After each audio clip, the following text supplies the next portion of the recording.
All right, I'm back. It's been kind of a slow week on the truck. I did work on it a little bit. We were in the path of that bomb cyclone that they were talking about on the news so much. So we had 50-mile-an-hour winds all day on Wednesday, and it kicked up a bunch of junk in the air. So we've all been fighting allergy stuff and nasal drainage since then. So I've been kind of under the weather from that. But I was able to get in and kind of cobble this together and test out my wiring system. So right now I've got just my old battery. This is not the battery I'm going to use. This is the old battery that came with the truck. I'm going to go to a side post, actually a side and top. So I've got the wires kind of rigged up here. So I've got my battery line going to the starter. Right now my starter's a junction. It goes to the ECM and to the over to the bulkhead there. So this 6-gauge actually is not hooked up. It's just kind of draped there. But so that's my junction point. And then I've also got this wire here. My old 8-gauge wire that fed the alternator to the starter. I just kind of got it hooked up to my new fuse panel back there. I did that because it has this fusible link in it just for safety.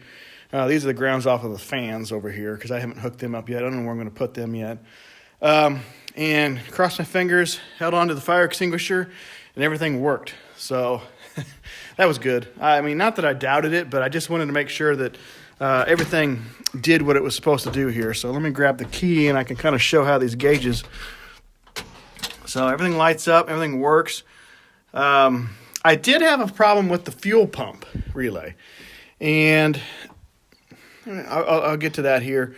What was happening was I would turn on the key, and the fuel pump would just cycle, click, click, click, click, click, click.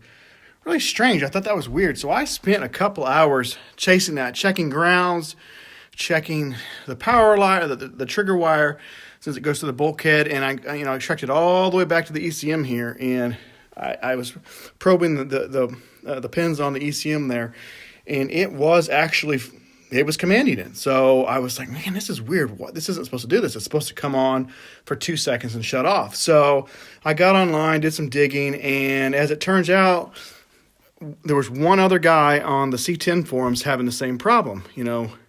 This is evidently pretty rare. And the problem ended up being the decoder module that plugs into the OBD2 port here. There's just some anomaly. I guess, and Dakota knows about this. I talked to him, and even though mine was a little bit different, the guy online said to switch the boost display on the gauges to on. So I did that, and my fuel pump started working. Everything's perfect. So I called up Dakota, and they actually told me to turn the boost off, which is opposite of what the guy said. And they also said to turn off the gear indicator as well. So I turned that off because it was factory default was on, and everything seems to be working fine. So I'm going to kind of keep an eye on it. There is a new firmware available on the BIM module, and we're going to kind of see. They said that they'd swap it out, kind of see how it goes, and they'd ship me another one, but it's got a lifetime warranty, so I'm not too worried about that. Everything seems to be working well. Everything, it's receiving information from the, you really can't see that, but it's not actually displaying it all.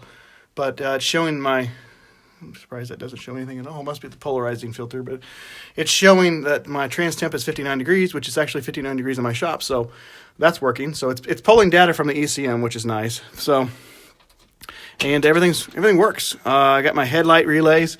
So I've got headlights. Everything works. High beams, low beams. It all works, so it's perfect. So everything I integrated from the gauges to the ECM to the truck out there, everything works. So not that I didn't think it would, but it's just a good feeling when it actually works because I've spent so much time on this. So and then another strange anomaly that has come up, and I kind of knew this going into it, and I had it in one of my videos before, is this truck pedal. It comes with this big, ginormous adjustable thing. This is what my Denali engine came with. That will fit under the dash, but the standard non-adjustable truck pedal is a lot smaller. So I went ahead and bought one of those. It was like $80. But the problem I'm having is when I push the throttle down, I get to about here, and my throttle body is fully open, and I could keep going.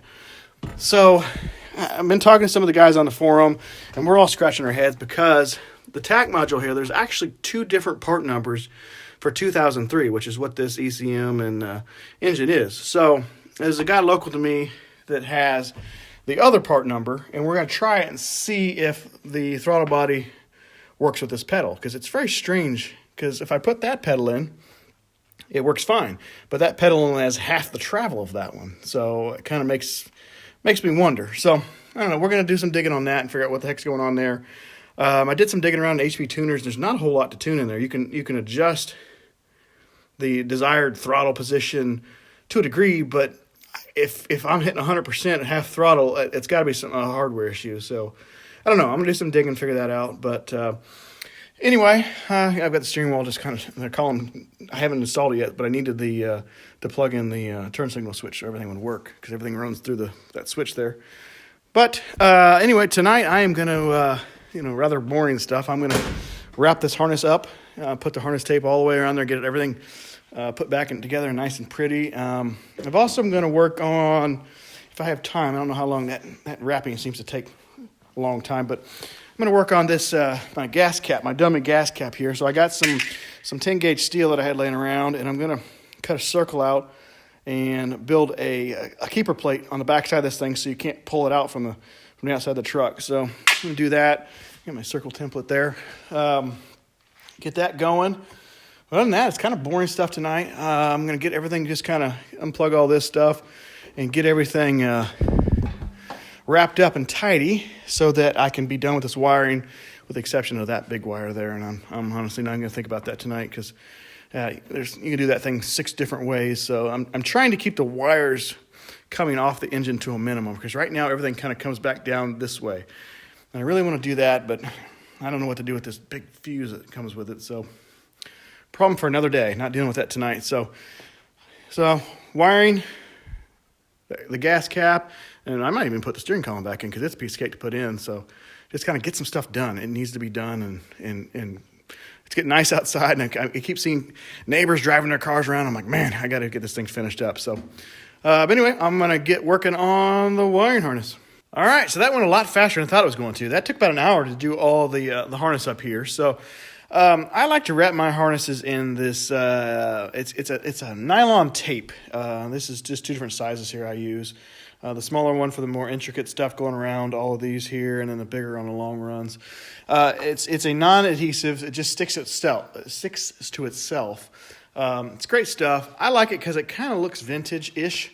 And it blends in real well, and when you need to take it apart, it just comes off. There is no stickiness. So the heat of the engine and just wrapping it on there, it's a tight bond. It sticks to itself really well. So it's not weather tight, but there's no connections in here, so no splices or anything like that. So I got this side done here. I also did the passenger side and ran the wire up through the wire gutter here, the factory wire gutter. So there's the driver's side here with the headlights. God, that makes this thing look filthy. I promise it's really not this dirty. The way this camera's picking this up makes this look terrible back here. But anyway, so the wires are all nice and tucked in there now, and you can really see my red jumper wire there now. So it looks great. Sorry, I didn't really tape any of that. There was really, just basically like wrapping electrical tape on, nothing fancy. So that's that. So I think now I am going to work on putting the column in and get that thing in for good. I think I'm going to take that booster bracket off and sand it and paint it up just so it looks a little nicer, just because everything else in here has been redone, and that's the only thing that's not. So that's kind of it now, but I think this turned out really well. So I still need to go get some screws so I can mount this thing because it's still loose, but it looks really well. It's too bad it's going to be hidden behind the battery, but it turned out great. So all the wires are nice and protected, and looks really nice. So anyway, next up is the steering column. All right, so I got the column in. Let me tell you, that's a fun job doing it by yourself. So I got it sitting up in there. After I put it in, I realized that I have not adjusted my brake light switch yet. So unfortunately, the column has to come back out, but that's not a big deal. It's actually just only held in with the strap right now. It doesn't have any of the clamps not on the firewall yet, and I haven't done any of the wiring yet. It's just all just kind of dangling down there. So it's there. It's pretty for now, but it's got to come right back out. Kind of a bonehead move. I'm kind of tired and didn't really think that one all the way through. So I started working on cutting out the plate that I was going to weld onto the back of here, and managed to break a bandsaw blade. So I got to go get a new bandsaw blade so I can finish that. I've got to also build a bracket for the fuse and relay center there that came with the PSI harness. Thinking I'm just going to put like a simple little kind of like an L bracket just to kind of hold it up so that you can see the fuses. Easy peasy, but you know, a lot easier when you don't have a broken bandsaw blade. But I think that's really it. So I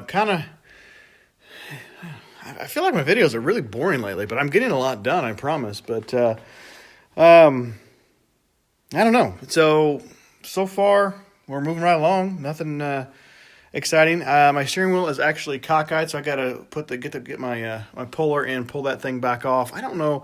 The steering box that was in this thing must have been off just a little bit because that thing was dead centered when I was in the old steering box. So that's easy fix. Fix that. I need to take the pedal bracket off and paint it. The same thing with the brackets for the ECM there. Get those painted. No big deal. That's pretty much it. So next up is going to be adjusting the brake light switch, obviously. Making these brackets, finishing up this so I can get this finished up. And then I think that's about it. I do need to fab up an intake, but that doesn't need to happen right now. I need to get everything I can done on the ground while it's here before I move it over the lift behind me so I can do all the wiring and the fuel lines and the transmission lines. Well, wiring, I mean running the wire nicely for the fuel pump that runs along the far frame rail over there. Put some loom on that. I actually am probably going to use split loom on that just to protect it since it's underneath the car. I don't like using split loom if I can avoid it. I just don't use it. It's a pain in the rump to deal with. I always end up cutting my fingers up, but it's a necessary evil in some places. I kind of wish this whole harness didn't have split loom on it, but it is what it is. So I'm going to finish up that and just kind of start going through some of the odds and ends. I need to get back to where this project was before I put the motor in. Brake lines, get them flush, get them tightened down. Need a drive shaft. I've got a long list of things that I can finally get back to now that this wiring is done. So we're on a downhill slide, thankfully. So I actually talked to the guy who's going to tune it. So I need to take take the ECM to him. He's going to put a bass tune on it, do a segment swap for the 480, and change the injector tables for these new injectors that I have in here, so that I can at least start it and get it onto the trailer, so I can get it to him. That's pretty much it for today. I've got a massive pile of zip ties over here, the ends of zip ties anyway, but everything in here is pretty tidied up. So I do need to finish that line there, but that thing's really bothering me. I've got a little bit, I don't know if anybody's noticed this in the last couple of videos, but I've got some fittings here, and I've got, from an old project, I've got some of this ultralight, it's a Russell hose, but it's real high dollar. I didn't even know I had it. Sitting on a shelf with those fittings there. I think I'm going to use those fittings down on the bottom end and get some black fittings up here just because there's no more blue anywhere else. So I'm going to put those down there where you can't see them. So I do have a little bit of hose, and I'm going to go to hardline, I think.